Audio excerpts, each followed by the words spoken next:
В эфире программа «Ваши деньги». Сегодня покажем церкви и роскошные могилы вице-премьера Мантурова. Сорвем маски с тайных советников Путина. Посчитаем, насколько подорожает бензин в России и разберемся, почему сферы недвижимости и добычи угля в РФ приходят в упадок. Я Сергей Мальнев. Приветствую и начинаем.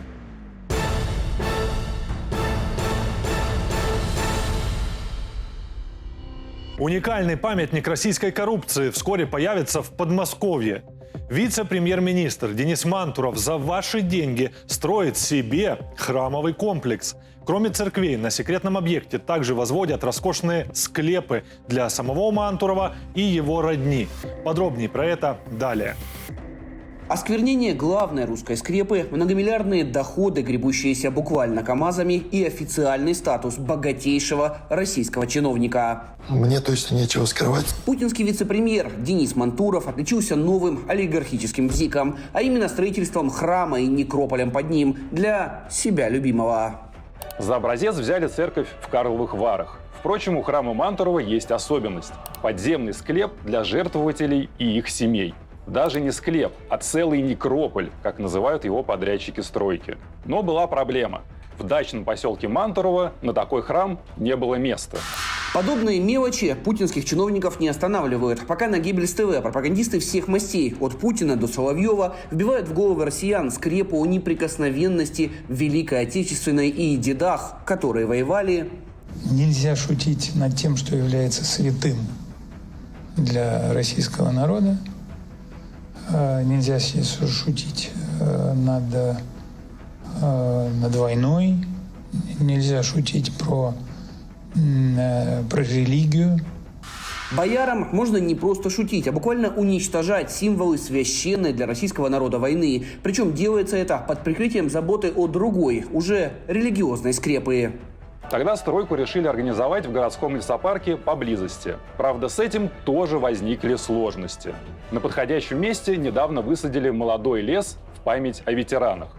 Мы спасаем, сохраняем лес, потому что лес всегда спасал и помогал нашей родине. Но храм-то важнее. Память о ветеранах полностью вырубили еще до начала полномасштабной войны. Сейчас же, по словам журналистов-расследователей, строительство объекта стоимостью в 3 миллиарда рублей находится на финишной прямой. В целом храм-то еще не достроен, насколько мы знаем, но уже в очень высокой степени готовности, то есть там водрузили и купола, и там все это осветили как нужно. Я так понимаю, в этом году, наверное, будет готов. На вопрос, откуда у путинского вице-премьера деньги на строительство подобных объектов, так сразу и не ответишь. Ведь министр промышленности и торговли РФ ворует буквально повсюду. Мантурову настолько плевать на журналистов и общественное мнение холопов, что он открыто вписывает в свои декларации миллиардные доходы, не указывая при этом ни единого источника заработка. Что было источником таких доходов, никогда не раскрывалось. В публичной части декларации всегда были только голые цифры. Сам министр утверждает, что зарабатывает на процентах с депозитов и дивидендов от прежней жизни, когда он еще не был чиновником. А будь Мантуров честен перед россиянами, в источниках дохода нужно было указать войну с Украиной и санкционную борьбу с Западом. Должность министра промышленности и торговли, на которой Денис в будущем и станет самым богатым российским чиновником, Мантуров получил в 2012 году. По-настоящему хлебным место станет в 2014, когда после аннексии Крыма и начала войны на востоке Украины РФ получила первые санкции. И Кремль руками Мантурова взял курс на импортозамещение и наращивание собственного производства. Мы должны ставить акцент в этой части для того, чтобы наша промышленность была не только производителем и приобретателем технологического оборудования из-за рубежа, но и разработчиком технологических процессов, разработчиком технологических образцов. Запад порабощает Россию айфонами, Мантуров и команда отвечают йотафоном. А то, что спустя несколько лет российский смартфон обанкротился, мелочи, ведь бюджеты уже освоены.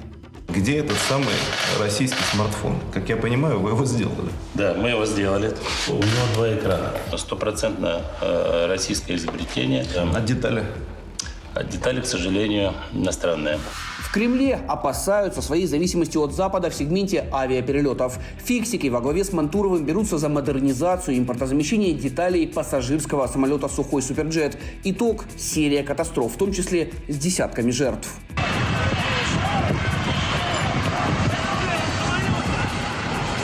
На фоне поразительных провалов назревает вопрос, почему же Путин по-прежнему держит министра у кормушки? Все просто. В перерывах между провалами, за которые россияне расплачиваются жизнями, Мантуров умеет ублажить царя. Одна из любимых игрушек Путина – российский автомобиль представительского класса «Аурус», который российский диктатор дарил своему коллеге Ким Чен Ыну, также творение Мантурова.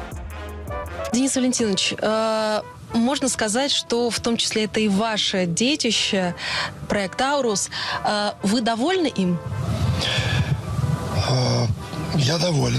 Но есть у Мантурова и более классические коррупционные схемы. Помимо освоения бюджетов, брошенных на борьбу с западными товарами, есть прецеденты, когда коррупционные деньги гребутся буквально КАМАЗами.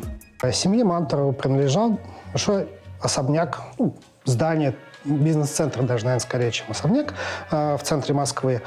Потом эту компанию, на которой было записано здание, продали дочерней структуре КАМАЗа. Он мог ее продать кому угодно.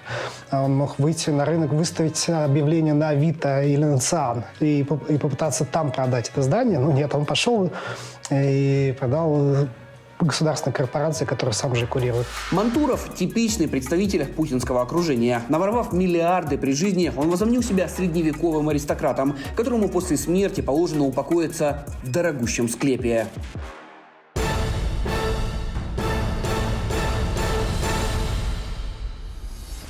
Они находятся в тени, но обладают огромной властью. Помощники Владимира Путина. Эти люди пользуются доверием диктатора, задвигают ему безумные идеи и выполняют не менее сумасбродные пожелания.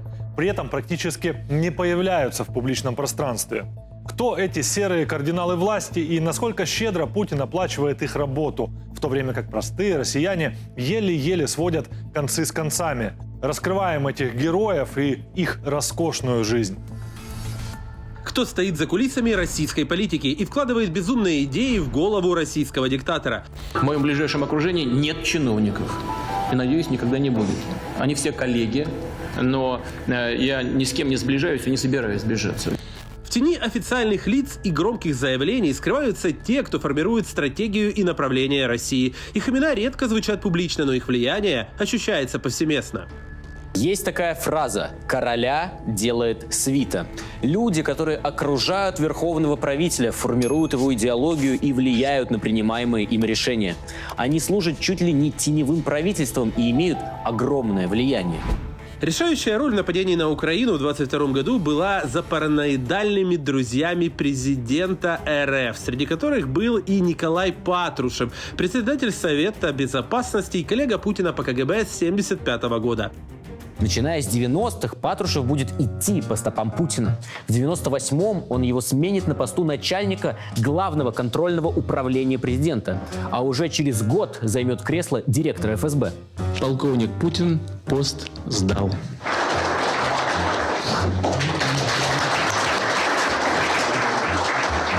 Генерал-полковник пост принял. Николай Патрушев, по-настоящему доверенное лицо Путина, друг еще со времен работы в Ленинградском управлении КГБ, имеющий навязчивые мысли о атаке Запада. То, что касается конфликта на Украине и то, что там происходит, убеждение у всех, и все это знают, это не народ Украины организовал. Народ Украины против этого. Их запугивают, заставляют идти по этому пути. Организовали США. Точно так же, как был конфликт в 2008 году с Грузией. Патрушев всегда отличался своей разговорчивостью и заметной уполномоченностью разъяснять официальную политику Кремля, что в очередной раз подтверждает доверие ему, оказанное Путиным. Но сейчас Патрушев фактически отправлен на пенсию. В мае 2024 года Путин сделал его своим помощником по кораблестроению. Должность явно поменьше, чем предыдущие, но переживать за судьбу Николая Платоновича не надо. Настоящий патриот клана Путина и КГБшных традиций Алексей Дюмин, ранее экс-глава Тульской области, отныне действительно близкий к Путину человек. И даже сейчас Дюмин по-прежнему рассматривается многими как преемник Путина. Он абсолютно предан своему начальнику, выполнял самые деликатные его поручения и был готов даже пожертвовать собой ради своего патрона. Он стоял рядом с Путиным еще в начале его президентства, был тем, кто обеспечивал безопасность главы государства. Сегодня Дюмин – один из ключевых помощников президента, курирующий оборонно-промышленный комплекс. Именно его называют человеком, который сыграл важную роль в аннексии Крыма.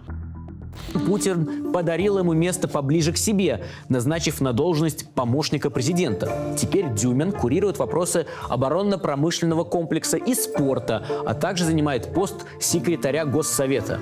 А не так давно его еще включили и в Совет Безопасности. Он не ищет публичности, но именно его решения влияют на безопасность и обороноспособность России. Он не просто исполнитель, он стратег, человек, который стоит за многими оборонными инициативами России.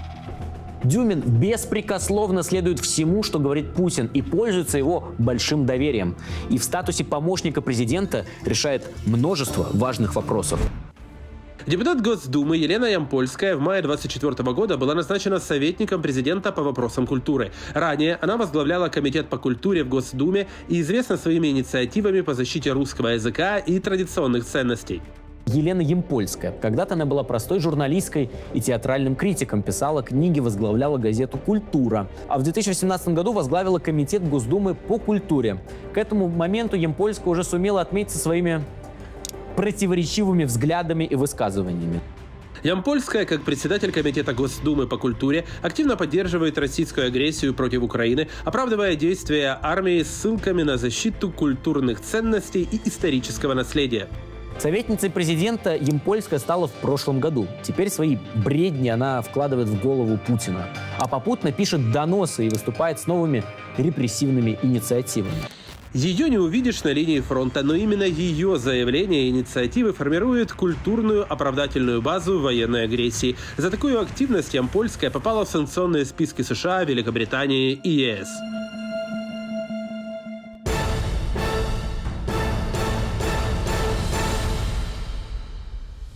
Серьезный кризис добрался до главных угольных регионов России. Добыча падает, угольные фабрики закрываются, а те, что еще на плаву, в убытках. Что происходит в регионе и как это повлияет на экономику в целом? Разбираемся. Привезли уголь, понимаете, шлак один, землю. И вот такие вот породины. 8 свидетелей я пригласил. Фотографии сделал. Отправлял. Никто не поменял, никто не приехали. Вот. Это зверство. Когда было? Главный угольный регион России на грани кризиса. Огромные убытки у угольщиков. Там Распадская и Мечел показали совокупный убыток что-то там под 60 миллиардов рублей. Рекордный, это два крупнейших производителя угля в России. В конце прошлого года управляющая компания Сибкоул, Ефтинский Новый, а также Задубровский Новый прекратили свою работу. Сибкоул, кстати, Федеральная налоговая служба требовала признать банкротом из-за долга в 8 миллионов 300 тысяч рублей. Общее впечатление, что случаев банкротства будет больше, и опять будут возникать проблемы с рабочими местами в моногородах. Некоторые рабочие объявляют забастовку и голодовку из-за задержек зарплат. Массовое закрытие шахт – главная новость недели в Кемеровской области. Из-за проблем с реализацией угля в регионе уже приостановили свою деятельность сразу 8 угледобывающих предприятий. Из-за проблем с поставками угля бюджет Кузбасса в 2024 году не досчитался 58 миллиардов рублей, а жители бастуют против повышения цен. Льготного угля больше нет. У мужа 16 тысяч пенсия, но я еще работаю, да? Ну, либо вдвоем пенсионеры. Вот расскажите нам, как можно купить, запастись углем на зиму вот по такой коммерческой цене? Объясните нам, что месяц не есть, не пить. Как быть? Да и много вопросов к качеству того угля, который сейчас добывают. Пришла машина ко мне не раз такое привозили, и он не горит. Сколько раз вы привозили конкретно, факты говорите? 3 раза я возвращал. Давайте 3 раза возвращал уголь. Глава Кемеровской области Илья Сердюк прямо говорит о том, что компании на грани выживания. Вы знаете, что угольная отрасль испытывает сейчас огромные трудности. Многие предприятия закончили минувший год с убытками. Стоит вопрос о выживании отрасли в целом. Будет ли какой-то выход? Когда это может состояться, сказать чрезвычайно сложно, потому что многие решения зависят отнюдь не от угольных компаний. В чем причина, догадаться несложно. Путин и его действия, повлекшие за собой санкции против России. 3 года назад Путин осуществил полномасштабное вторжение в Украину, и Европа вообще объявила России угольное эмбарго. То есть крупнейший покупатель российского угля просто перестал покупать наш уголь в принципе и не собирается возобновлять это дело. Уголь из Колумбии, из Южной Африки, он еще более вредный для экологии, чем российский. То есть содержание серы в этом угле в 1,5-2 раза выше, чем в российском. И Европа все равно на это идет, чтобы Путин не заработал 450 миллиардов рублей прибыли. России пришлось переориентироваться с Европы на Китай, а это, несмотря на заголовки в СМИ, ни разу не дружественная России страна. Она эксплуатирует Путина в своих интересах, чтобы получить как можно больше. Так, еще в начале вторжения российский уголь отправляли в Поднебесную за полцены. Фактически вот сегодня российская угольная промышленность превратилась в такой очевидный сырьевой придаток Китая. Поставки угля на китайский рынок – дело не из дешевых, и все эти расходы ложатся на Россию. Возить уголь в Китай очень и очень дорого. Многие тысячи километров по железной дороге на восток к Тихоокеанским портам. Там еще перевалка, там еще везти морем. В итоге логистические издержки превращаются просто в какой-то ночной кошмар для угольных экспортеров. Доля логистики в экспортной цене на уголь достигает 80% от стоимости. Это прямые последствия путинских решений. Именно из-за него против России вводят санкции. И именно из-за него страна становится дешевым сырьевым придатком. У нас угольщики бьют тревогу, что у них убытки 90 миллиардов рублей, и каждая вторая скважина в Кемеровской области уже убыточна. И какого-то реального выхода из ситуации назвать не может никто, разве что перекинуть бремя угольщиков на все население. Какие идеи есть у угольных компаний и у руководства Кемеровской области, которое представляет путинскую партию «Единая Россия»? Просить еще больше денег из бюджета, чтобы все это убыточное горе-хозяйство датировать. Заключать новые сделки, развивать угледобывающую промышленность не вариант для современной России, и уж тем более при Путине. Теперь эта отрасль будет загибаться, а компании просить денег из бюджета для того, чтобы выплатить хоть какие-то зарплаты работникам на убыточном предприятии.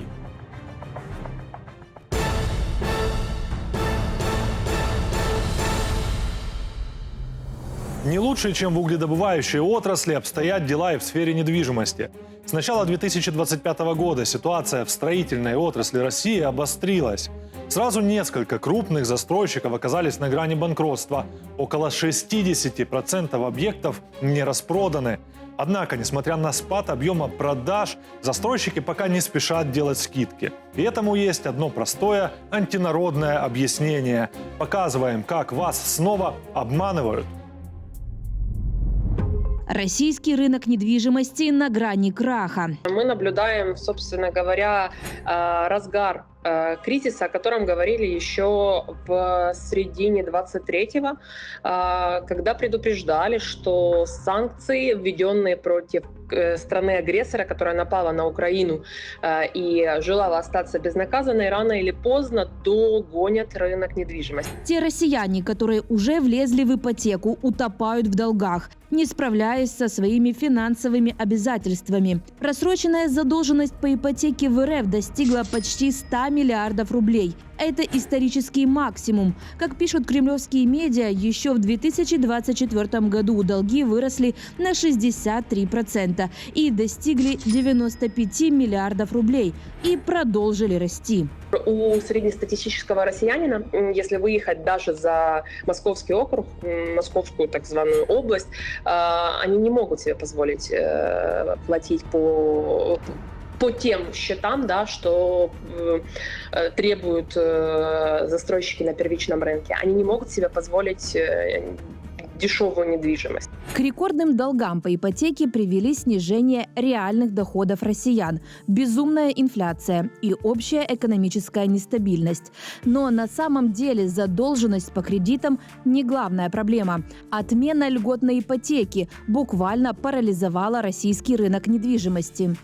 Эксперты бьют тревогу из-за затоваривания рынка. По всей стране не распродано более 50 миллионов квадратов, а в Подмосковье пустыми стоят больше половины построенных квартир. Ресурс Яндекс.Недвижимость подсчитал, что продажи нового жилья в 2024 году упали на четверть или на 13 миллионов квадратных метров по сравнению с предыдущим годом. Почти половина всех новостроек страны-агрессора, 46%, стоят непроданными. Построенное вводить в эксплуатацию застройщики не спешат. Объема жилищного строительства, чтобы вам весело жилось, Москва минус 23% ввод жилья, Санкт-Петербург минус 21% ввод жилья. И это означает, что умный застройщик начинает тормозить со всей этой регистрацией, потому что ты попадаешь на налог на недвижимость с этим жильем, пока ты его не продал, а продажи идут гораздо хуже. Поэтому свертывание объемов ввода жилья неизбежно. О том, что на рынке недвижимости России все плохо, говорят и кремлевские экономисты, и самые ярые путинисты. Это показывает, что спрос на жилье сейчас резко упал, и по прежней цене оно, похоже, уже почти не продается. Значительная часть падения спроса связана с тем, что с одной стороны прекращено субсидирование значительной части ипотечных кредитов, с другой стороны цена кредитов в целом и ипотечных в частности резко выросла. Вместо льготной ипотеки в несколько процентов сегодня квартира в кредит будет стоить россиянину в несколько раз дороже. Реальные ставки по ипотеке на данный момент составляют от 23%.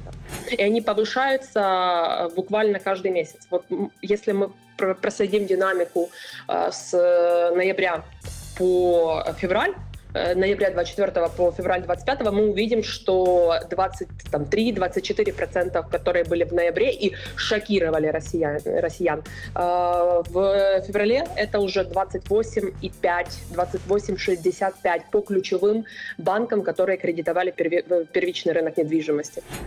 Кризис в строительстве отразился не только на покупателях, которым не по карману заоблачные цены и высокие проценты по кредитам, но и на самих девелоперах. У них на данный момент на так званый период урезания расходов, и это чувствуют прежде всего сотрудники компаний, потому что с ноября 2024 по февраль 2025 рынок пережил несколько волн сокращений. Об этом говорят сами застройщики на России. И пришлось попрощаться, в зависимости от масштаба компании, но пришлось попрощаться от 15% сотрудников до 30%. Причем увольняли, что интересно, не только людей, которые строят непосредственно, но и топ-менеджмент, и сотрудников хед-офиса, то есть те, кто проектируют, те, кто продают, те, кто продвигают продукт. В российских регионах волна банкротства среди застройщиков. В Ростове признана банкротом строительная компания ООО «СТЭК», которая занималась возведением жилых и нежилых домов, которая не смогла вернуть кредиторам 39 миллионов рублей. В Чувашии 22 января банкротом была признана компания «Регионстрой», которая не смогла отдать долг в 42,6 миллиона рублей ипотечной корпорации республики, для которой вела многоэтажное строительство. Во Владимирской области 25 января суд признал банкротом ЖК «Поколение», которое не смогло сдать 18-этажный дом, оставив без квартир почти 600 дольщиков. И это только начало, считают эксперты. Банкротство девелоперов выходит на новый уровень. Вот обсуждает Совет Федерации запрет на массовое банкротство строительных организаций, строительных компаний, да? У вас, значит, точно такая же зона бедствия. Запрет на банкротство ляжет на плечи банков и их вкладчиков. Банк дал мне деньги на стройку. Я дом построил, а продать не могу. Деньги возвращаю.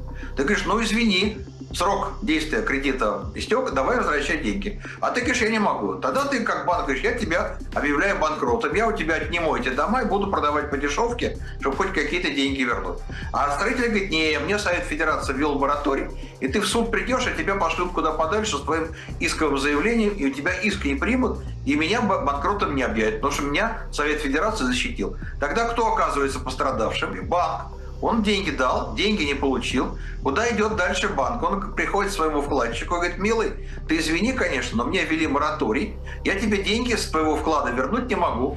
Кризис недвижимости грозит тем, что на дне окажутся и банки РФ. В итоге российская экономика под санкциями с проблемами в целом ряде отраслей от такого серьезного удара может не оправиться.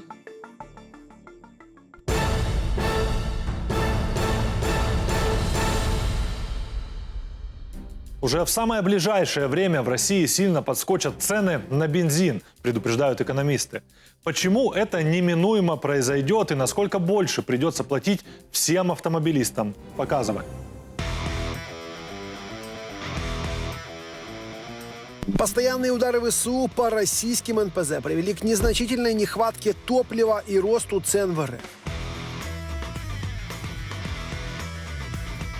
Но цены сейчас начали расти в РФ не только из-за ударов по НПЗ. Еще одна причина – это проблемы независимых нефтеперерабатывающих заводов, которые обеспечивают 1/7 внутреннего рынка. Сейчас в России действует запрет на экспорт нефтепродуктов для непроизводителей. К ним относятся небольшие заводы с производительной мощностью менее 1 миллиона тонн топлива в год. Нефть приходится закупать за 45 рублей за литр, а продавать прямогонный бензин по 36 рублей дочерним предприятиям. А потом приходится объясняться в налоговой, почему торгуем ниже себестоимости. Эти условия ставят под угрозу стабильность нашего бизнеса и создают значительные трудности для дальнейшего развития сектора. Когда правительство принимало решение о запрете экспорта, оно преследовало цель искоренить серый экспорт. Но в таможенных документах видно, откуда идут нефтепродукты. Также за последние 3 года услуги логистики выросли в 2 раза, а высокая ключевая ставка затрудняет привлечение оборотного финансирования. Эти проблемы характерны для всех российских мини-НПЗ. Доля независимых НПЗ в общем объеме нефтепереработки в России составляет порядка 14%. Они производят 88% полимерно-битумных вяжущих, 50% гудрона для нефтебитума, 25% нефтебитума. Кроме того, доля независимых НПЗ в производстве бензина составляет 5%, дизельного топлива 6%, авиакеросина 3%. Эта продукция является стратегически важной как для автомобилистов, так и для дорожно-транспортной инфраструктуры. Но независимые нефтеперерабатывающие заводы в РФ вынуждены работать ниже порога рентабельности. Мы сталкиваемся с рядом серьезных проблем, включая ограничение экспорта, сложности внутреннего ценообразования на нашу продукцию, высокую ключевую ставку и рост стоимости логистики. Все эти факторы негативно сказываются на нашей рентабельности и заставляют нас пересматривать стратегии работы. Сейчас все небольшие нефтеперерабатывающие заводы в РФ находятся на грани банкротства. И их закрытие плюс удары ВСУ по большим НПЗ создают дефицит топлива и повышение и цен на него. Количество НПЗ, заводов, по которым нанесены удары нашими средствами беспилотными, ударными, составляет половина от НПЗ. И, то есть, если бы нам удалось бы их подавить, а не повредить, то вообще это касалось более чем 50%. То есть путь выбранный правильный. Привело это на 14%, по-моему, там снижение выработки. С начала 2025 года ВСУ атаковали более 30 топливно-энергетических объектов в РФ. Эти удары существенно снизили выработку топлива. Мини-НПЗ, которых сейчас на России насчитывается около 30, находятся на грани закрытия. Так что в краткосрочной перспективе простой россиянин ощутит существенный рост цен на топливо, и причина этому – вторжение в Украину.